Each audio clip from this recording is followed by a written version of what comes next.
Alright, guys, so here is my predictions for night 2 of WrestleMania 37. We did night 1, so I'm gonna go ahead and do my predictions for night 2.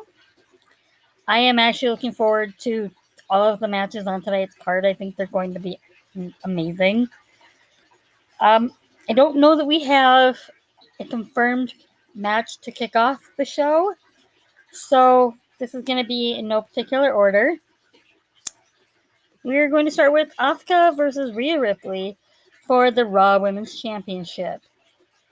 This match is going to be very good. These are two very talented women that know what they're doing. I was slightly disappointed with the build, especially to start with. I felt like it didn't really make a whole lot of sense for Rhea to just come out and challenge Asuka for no reason. There had not been any words prior to that to plant any seeds, so to speak, to really cause this. However, I liked during the contract signing on Monday, they really kind of started to heat up that build. It was a little short notice for that to start building, really, but it was okay. And then with the tag match, where Rhea turned on Asuka, who was supposed to be her tag partner, that got me even more invested. It showed a little more emotion to the match. I guess so. I enjoyed that. Now, I feel like for winning this match, I'm going to have to go with Asuka. I feel like she deserves a longer title reign here. And I feel like most of her title reigns have been, I won't necessarily say lackluster because she is a good champion. I don't feel like she's necessarily been given the opportunity to truly showcase that. There has been something else going on at the time that has kind of taken interest away from her reign, whether it be what was going on Raw when she was the SmackDown Women's Championship. I just feel she hasn't been really given the time to shine on the main roster here. And there are many things that she could do afterwards. There are seeds already planted for potential rivalries after this. Whereas with Rhea, she's just come to Raw. There really hasn't been that much interaction. I will say this, with the only thing that I could see that they could do if they gave that win to Rhea and allowed her to have the championship could possibly be a feud with Charlotte, because there is that with the match that happened last year at WrestleMania. There's been that interaction, that rivalry that could carry over from there. When Charlotte challenged for the NXT Women's Championship down there in NXT.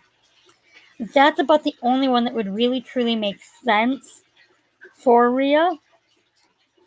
But with Asuka, you could right away bring back Becky and basically have her wanting that championship back from Asuka. And you could lead that up to SummerSlam if you wanted and kind of work that feud up until then. The next match I am very excited for. It is The Fiend versus Randy Orton. These are two very talented men. I have to say, Randy is probably the best wrestler out there. He has so much talent. His whole family has just had this rich history in the business. It's why I feel like with this match, I have to go with The Fiend winning.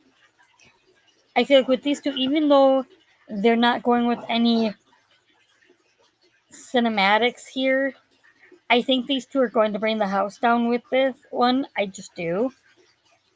I've enjoyed The Fiend's character coming back from that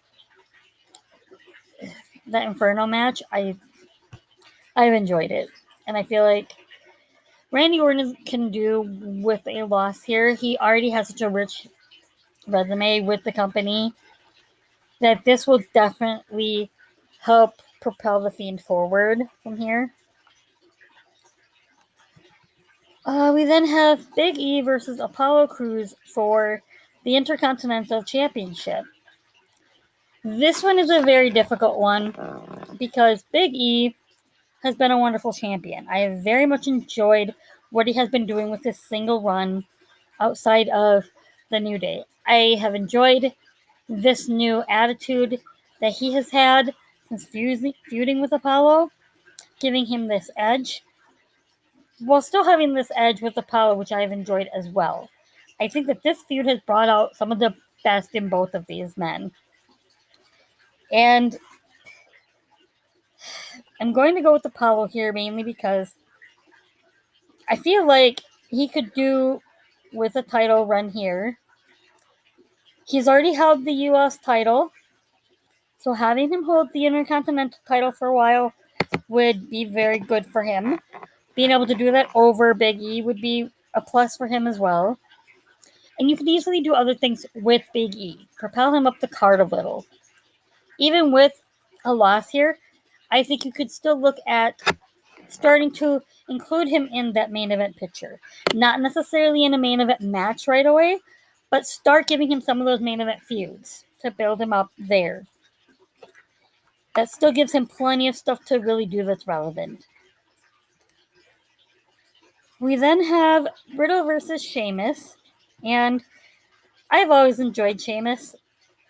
He's a heel, and I enjoy not necessarily rooting for him. I enjoy being frustrated with some of his antics and some of the things that he does, but that's what makes him a good heel. I've enjoyed cheering for him when he has been a babyface as well. So I feel like he has done enough within the company that a loss here would not hurt him, but I think that it would do wonders for Riddle in making him a credible United States champion. So in this one, I'm going to go with Riddle over Sheamus here. I don't know that this necessarily ends here. I don't know what you necessarily have these men do after this as far as storylines, but we'll see what they decide to do from there. The next match I am absolutely incredibly excited about. We have Kevin Owens versus Sami Zayn. This is going to be an absolutely phenomenal match. These two men know each other so well.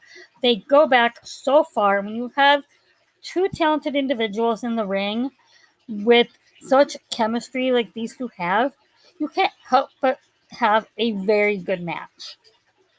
With that being said, for this match, I really can't necessarily pick a winner. I don't think that this is going to end with a clean finish. I see either a DQ or a double countout. And you could do the DQ either way. You could include Logan Paul.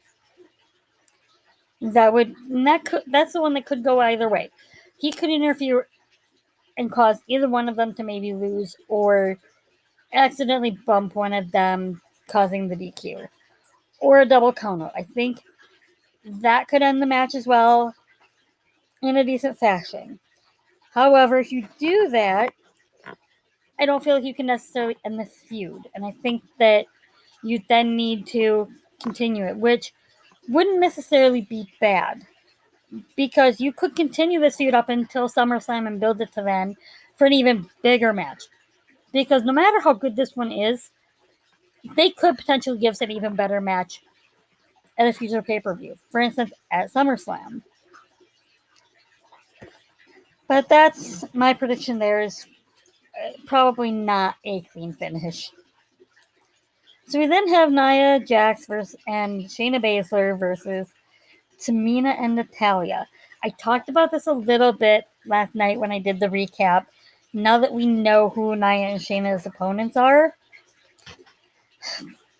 as much as I really wanted the Riot Squad to win, I feel like because you have Shayna and Nia, having Tamina and Natalya may be the best bet here.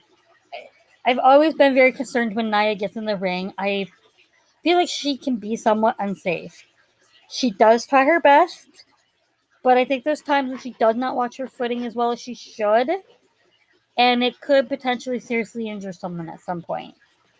But I think that's why it's also potentially good to have someone like Natalya in there that is a veteran that definitely knows what she's doing. Tamina may not be the best technical wrestler, but she does have a strength that I think could definitely match Nia's, that could make it very much believable. And then you have that matchup of Natalya and Shayna. Very good technical wrestlers with those submission moves that can rival each other. I think this is going to be a decent match. Then we have our main event match. It is a triple threat. Roman Reigns versus Edge versus Daniel Bryan for the Universal Championship. First of all, I'm going to say that there are so many different directions that this could go. I'm going to go with Edge for this simply because I feel like this is Edge's moment, and this was the sole reason they brought him back for this WrestleMania moment. With that being said, Daniel Bryan may not have that many more left either. But I feel like he had that WrestleMania moment, and I actually just rewatched the second of those earlier today. For those that maybe don't remember it, he won a match earlier in the night to allow him into a triple threat. He went up against Batista and Randy Orton, winning the whole thing, propelling him into superstardom. Because of that, I feel like he doesn't necessarily need this WrestleMania moment. Regardless whether they go with Edge or Daniel Bryan, I don't see Roman walking out with this, but I also don't see them keeping the title off of Roman for long. So whether it's Edge or Daniel Bryan, I feel like they're not going to necessarily get a long title reign, but enough to switch things up a little bit to keep people's interest. And giving those guys, either one, whether it's Edge or Daniel Bryan, their moment. This is going to be a very good match, either way. With that being said, those are my predictions for night 2 of WrestleMania.